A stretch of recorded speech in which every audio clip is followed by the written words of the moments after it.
Hello everybody, Thanksgiving. Becky and Aaron here. Happy Thanksgiving. We wanted to do a video here on when married couples disagree, and we're just going to kind of have a dialogue here and talk about the things that we found that work and the things that we found don't work. Wait a minute, we're going to try something new before he goes off onto a spiel. This is how we communicate. I wasn't going to go off onto a spiel. Yeah. So normally before we do these, we have a discussion on what we're going to do. But today, we are actually going to do that with you all. We're going to talk about it together. So we have not talked about or discussed how we were going to do this video.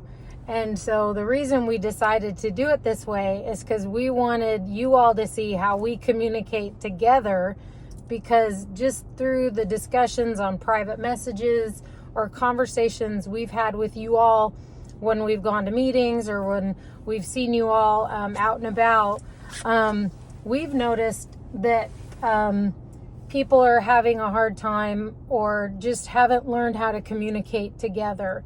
And so we just kind of wanted you all to see kind of how we communicate, which may not work for you, but just to kind of experience kind of how we kind of break down a topic. So if you guys are talking about how do we talk about before we're having a disagreement, how we do that together. So this is kind of how before we meet with you all, this is kind of how we have that discussion. So we haven't talked about disagreements before we're meeting together. So this is kind of how we were having it.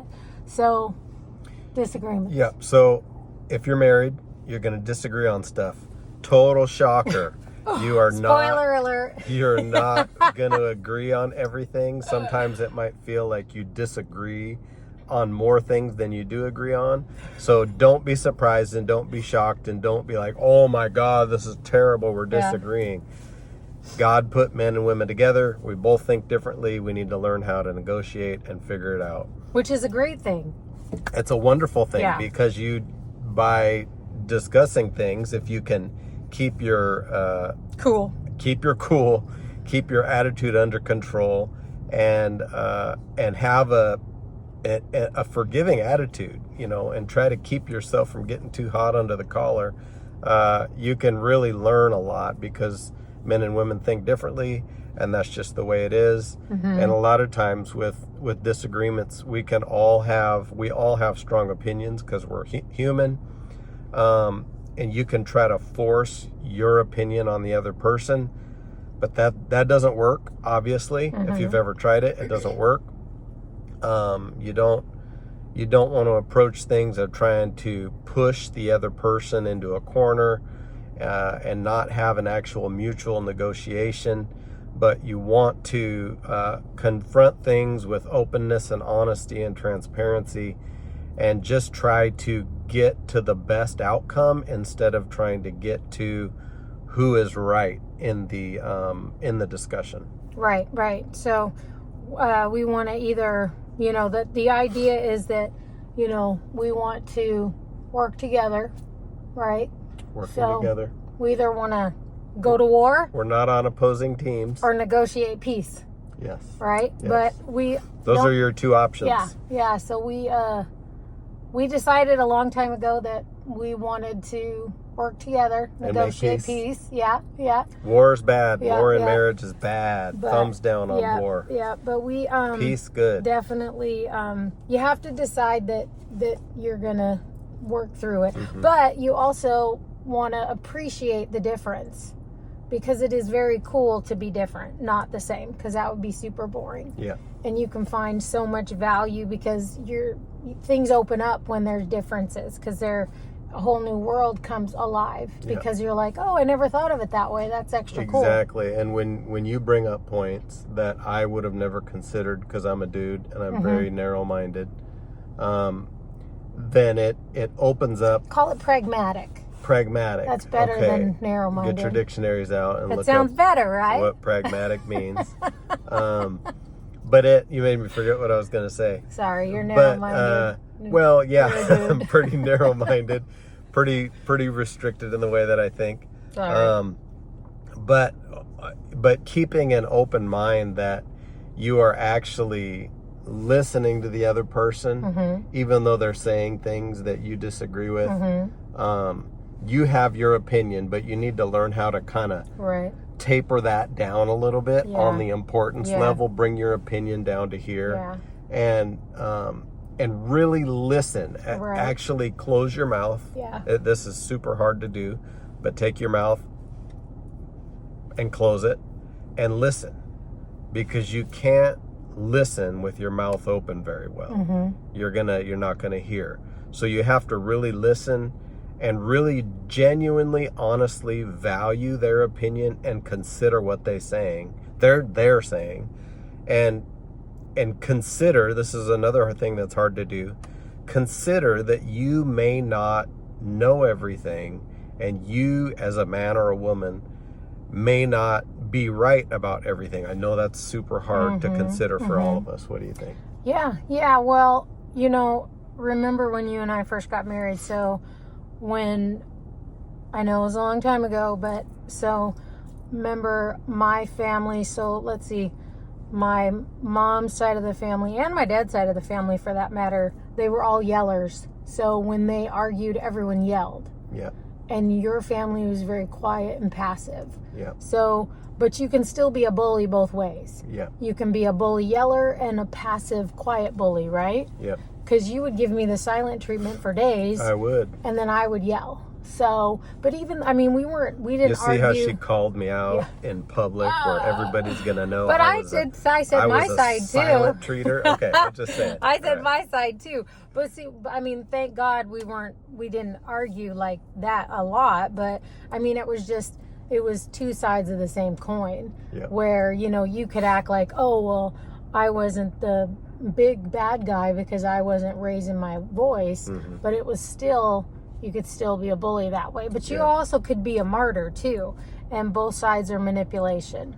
Don't you think? Exactly. And bullying is, I mean, the definition is obvious, but we should explain exactly what that is. It's forcing the other person verbally or emotionally or manipulatively into either submitting or agreeing, when you really shouldn't be forcing or pushing or refusing to back up a little bit.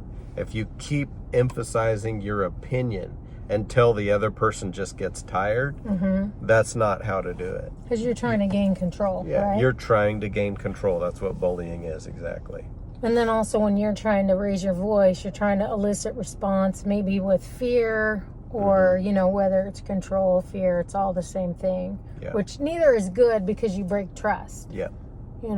If the other person feels bullied, they're not gonna trust you. It's gonna affect them. They're gonna either go into their shell or they're just gonna passively agree with you, even though a passive agreement is still the same thing as a disagreement. So I was trying to remember back what we did kind of, when we wanted to start making our point to each other and, decide together things without the silent treatment or without raising our voice. I remember, we prayed a lot. I mean, we were best friends, so we were able to communicate. But for people who are kind of listening and watching this video, kind of as we're dialoguing, I was trying to remember what we did kind of, I know we prayed, we talked a lot. We talked when we weren't arguing. That is kind of, I think for me, was the key. We talked when we weren't in the middle of a heated argument, a disagreement about it. I know I prayed a lot to the Lord and said, I'm not getting through to him, or I myself am like, what is wrong with me? I love this man. I don't want to be yelling. I don't want to be acting a fool, and so I know that you yourself have to be willing to say, I'm in the wrong. I'm acting like a knucklehead, or I'm displacing my past experience and I'm yelling, and that's not the way to behave. So there's a lot of ways to getting around this. But right when you're in the middle of this disagreement, what do you think kind of snapped you out of behaving that way? Well, I never thought about this until right now that you're talking about it, but since your family was more vocal, more expressive, more openly opinionated, I guess I could put it like that, and my family was not. I was raised I had a great family, still have a great family, and they're wonderful people, but we did not express our disagreements. Everybody, if there was a disagreement, everybody would just kind of stop and just not carry it any further. I don't know why. It's just the way that my family was. Just kind of swept it under the rug. Yeah, just kind of swept it under the rug and just forgot about it and let it, fester. Let the pile of dirt just mound up under the rug until there's a mountain in the middle of the living room. Which isn't good either. No, that's not good. But I had to grow up to the point where I realized I had to control my attitude and to realize that I need to be willing to listen and receive, and I need to be willing to express my opinions, my thoughts, to clearly articulate why I feel the way I feel without getting an attitude or without feeling threatened or challenged. When you would question, like, why do you feel that way? And I would get frustrated because I didn't know how to express myself. But when you hadn't learned. Yeah, when you were questioning, you were just trying to understand. You weren't challenging me, but I heard it as a challenge because I wasn't familiar with being able to express differing opinions in this way. It felt fearful. So I was fearful of that, and I had to learn, I had to grow to the point to realize that if I have opinions, I need to understand why I have those opinions. Like, what am I believing? Like, questioning and challenging your own beliefs instead of just having like a thought or an emotional type of, well, I just think it's this way. Well, you really need to be able to explain yourself for why you think what you think. You need to have facts and logic instead of just saying, well, that's just the way it is. You need to express, and that's a way of challenging yourself and making sure you're believing things that are true instead of things that are just made up. Does that make sense? Yeah. So that short-term sacrifice of kind of facing that fear about talking about things, not letting things fester, even sensitive issues, just talking about it, even if you stumble through articulating it right when you're disagreeing about something.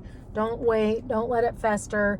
So even as you're stumbling through these disagreements, stumble through them. You're there together to on this journey to face these things, whether you can articulate it or not, whether you really understand why you're feeling a certain way. Because if you can talk through it, you may actually realize you don't want to plant this flag where you're fighting your husband or wife on an argument, and you may realize, you know what, I don't even really think this way anymore because I've talked through it, and you're right, husband or wife. I do see it the way you do.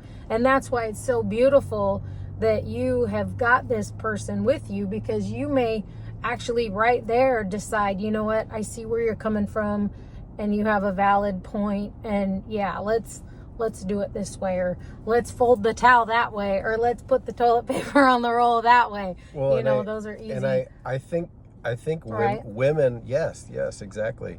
And I think women typically, these are general statements, don't anybody get excited, but typically women are better at verbally expressing themselves and men are not. Men are more internal, women are more external. So men typically or generally have to learn how to express how they're thinking. And I was listening to somebody talk about this, and they said that talking, or verbally talking or writing, is no different than thinking. And when you're talking, you're disciplining yourself to bring order to your thoughts. So part of this dialogue and this discussion is I need to be able to express and make sense in what I'm thinking. She's not going to know what I'm thinking. I know that's a shocker. Right. And another shocker is I have no idea what she's thinking. Right. So one of the many, many thousands of things that I love about my wife is she tells me exactly what she's thinking at any given moment of time. And a lot of men might not appreciate that, but I love that because I know where she's at. I am not a good guesser. I don't think any men are. And so expressing to the other one whether they can handle it or not, they need to force themselves to handle it, because this is how you have a marriage. But I appreciate that. Openly about things. I appreciate that about you, because you're not fearful in your, I don't know, manhood. I don't know what you want to call it, but you're confident in your role as my husband and as the priest of our home, and in your role. And so you're not fearful in where I am, and so I can be confident in saying, this is how I feel. And so you don't take those things as an attack, because this is where I'm at. I appreciate that. And that, I wasn't always like that, because when we started, when we first got married, I had to grow up. I had to really grow up, because I felt attacked, challenged, like confronted, because it was all new. Mm-hmm. Like, I came from not discussing anything into a marriage where we discuss everything. Right. And this was like, whoa, this is a whole new world for me. And I was so caught off guard, because I was totally not trying to attack you. I was totally not trying to challenge. I just was trying to express my thoughts. Right. And it was all in how I was receiving it. I just wasn't used to everything being that open. Yeah. But this openness, this is kind of what we're centralizing disagreements about. We're kind of, our focus has been in this conversation on that openness. You know, that's like the core, right? The transparency, the openness, for sure. The willingness to listen. That's the core of this whole thing. If you don't value the other person's opinion, it's like you don't have a foundation for anything. Yeah. That has to be ground one, right? Yeah, for sure. If anybody got anything out of this video, that's got to be the groundwork. You have to really be willing to listen and value the other person. Yeah. And a lot of being married is actually growing up. Yeah. Growing up personally instead of just growing old. We're all growing old. Look at all these wrinkles in my face. I mean, this is just happening, but I don't want to be an old child. Yeah. I would like to grow up and develop and become a mature old person. Absolutely. Right? Yeah, absolutely. I don't want us to be trying to control each other, manipulate each other. I don't want to be arguing and fighting. Yeah, no. You know, when we first got married, we weren't arguing and fighting all the time, but there was some development. I don't want to be 60, 70 years old, even 51 years old, and arguing the same way and not learning how to negotiate and talk and disagree and love each other through the disagreement. Absolutely. Even if you get upset, you need to squash that. Try to learn from it. Don't let that bonfire in your belly get too hot. You need to learn how to control yourself. That's part of growing up. Yeah. Yeah. All right, we better wrap this up. Pray, communicate, love one another. Yep, don't be scared to talk to one another. They're your best friend. They walk down the aisle with you. They're your loving life partner. They are the one that you agreed to spend the rest of your life with. You should probably learn about them. Yeah. All right, everybody. Lord bless. Happy Thanksgiving. Happy Thanksgiving.